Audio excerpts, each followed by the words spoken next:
Joining us now, Florida Congressman Byron Donalds. Congressman, welcome back to Fox News Sunday. It's good to be back with you, and happy Mother's Day to you, Shannon, and all the mothers out there, including mine. Yes, to all of those precious women doing the toughest job the world will ever ask of any of us. Okay, so let's start at the border there, because there's not anything happening here in Washington as far as moving forward on immigration legislation, other than the House GOP has passed something, probably will die in the Senate. Chairman Mike McCall has said this is our blueprint. If we win back the White House, we have the House and the Senate. This is the bill that we will start from. But Republicans have held all of those key posts before and have not fixed the border. How much does the GOP bear blame with what we're seeing now at the border?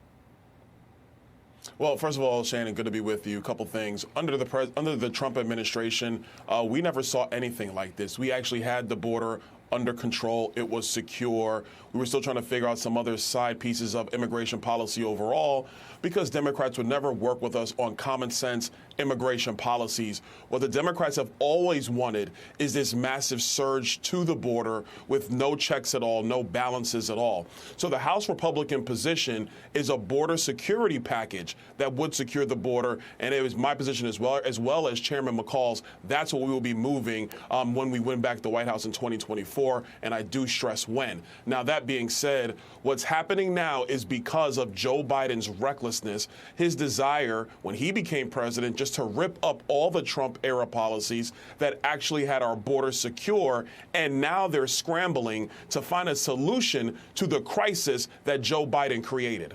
So Democrats will say, yes, it is true this administration got rid of those policies, but it's because they called them cruel and inhumane. They worked, but they weren't kind to the people who were coming here. So what do you say to them? And is there any area where Republicans will compromise when it comes to negotiating over some legislation? Well, first of all, the Democrats do this all the time. They don't like a policy, they call it cruel. But what truly is cruel, Shannon, are the young women who are being raped in the journey to our southern border. They're being raped by the coyotes. They're being raped by the drug cartels. They're being raped by other men who are in their package of people that are moving to the border. Number two, also inhumane, the fact that we've given operational control to the drug cartels under Joe Biden's administration. The drug cartel is going to make about $13 billion this year trafficking people to our southern border, and then they use Joe Biden's reckless policy to traffic massive amounts of fentanyl into our country, killing 75,000 Americans per year. That's inhumane. When it comes to negotiations with the Democrats on this policy, I say to them very clearly, let's secure the border first. Let's get it done. Let's finish building the wall and doing all the other mechanisms that are crucial for our country's security. And when we have that done, then we can talk about all the immigration policies. But the left wants to bring out young kids who came here through no faults of their own, quote unquote, and use that as a poker chip, as a leverage point to say we don't need to secure the border. That's insane policy for our country. We can do better. I want to play something that one of your colleagues said in a hearing this week. He says Republicans actually savor this situation at the border. Here's what Congressman Hank Johnson said about why.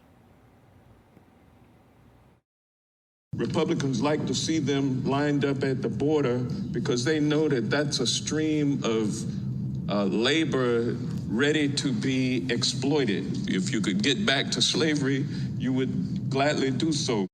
Your response to your colleague? I have no response to Hank on this. Hank also thought Guam was going to tip over. So that doesn't make any sense at all. What Republicans want to see is a secure and orderly process at our southern border. You can't have a situation where a group of 30 or 40 migrants just walk up to a border agent, and this border agent, because of Joe Biden and Alejandro Mayorkas' policy, have to stop their job of actually patrolling the border to start filing paperwork. That's what's happening, and it makes no sense. Again, the Democrats come up with all this hysteria. They bloviate. They gaslight the American people instead of actually doing the job of securing the border. And once again, we see Joe Biden and the Democrats, they have no plan. And when crisis comes, they're flailing about trying to find a solution. So the other big problem that needs a solution is the debt ceiling. We're told negotiations continue through the weekend. The president's likely, we think, to meet with congressional leaders next week if they can make some moves on that. In the meantime, we've got a guest essay in the New York Times by a former Hill staffer, worked on the Senate and House budget committees, who says this: Republicans are the ones putting our standard of living at risk with their risky posturing. They're playing Russian roulette with America's primacy in the global financial system, a privileged position undergirding our standard of living and international influence.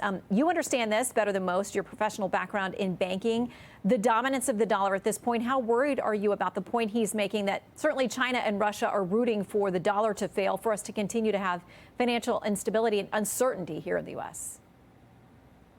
Listen, I'm very concerned about China and what Russia are doing, but the solution is not just massive borrowing and massive spending. That's no solution. That's putting your head in the sand, and that's actually going to lead us to a much greater crisis down the road. Listen, I know we just talked about the border, but new problem, same issues. And the same issue is Joe Biden doesn't lead. Joe Biden doesn't have a plan. Joe Biden doesn't have a strategy. And what Joe Biden brings America to every single time is a crisis point. 100 days ago, House Republicans started crafting together a solution to bring our spending down to pre-COVID spending levels and also preparing to raise the nation's debt ceiling by $1.5 trillion.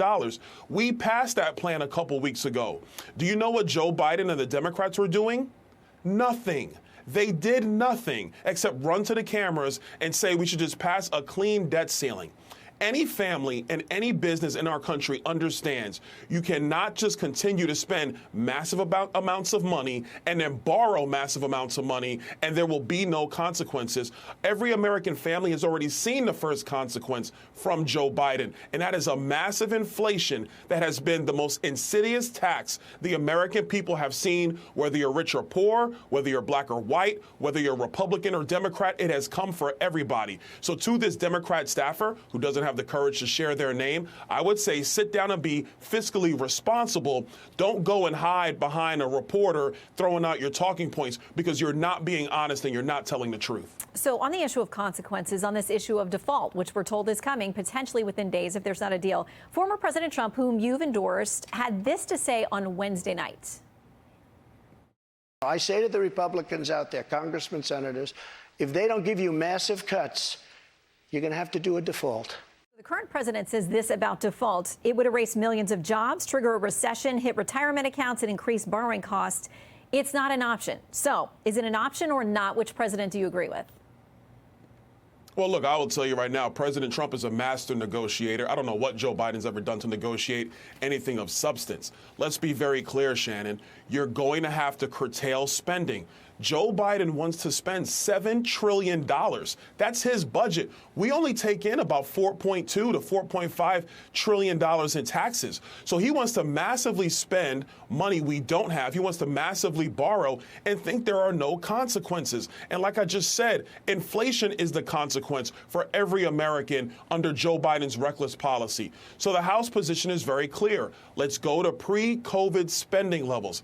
Everybody understands why we had to ratchet up spending to respond to the pandemic. We all get that. But the pandemic is now over. It's time to bring spending levels back to pre-COVID, and then we can talk about raising the debt ceiling. And frankly, not even talk about it. Republicans have passed that plan. If Joe Biden brings nothing to the table, if all he does is sit there with his hands in his pockets and not understanding what he has done and a way to actually negotiate, then he is the one leading our nation into default. And it's a very sad thing to see.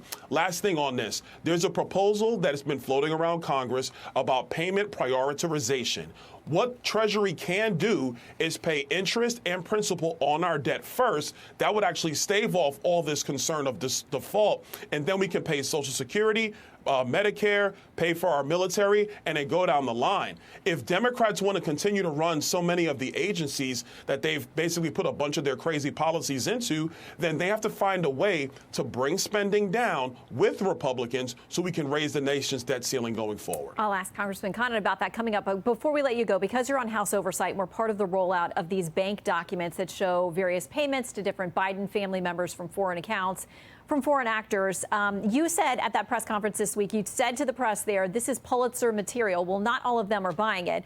Piece in the Washington Post, an opinion piece says, what does the GOP have on Biden? A whole lot of nothing.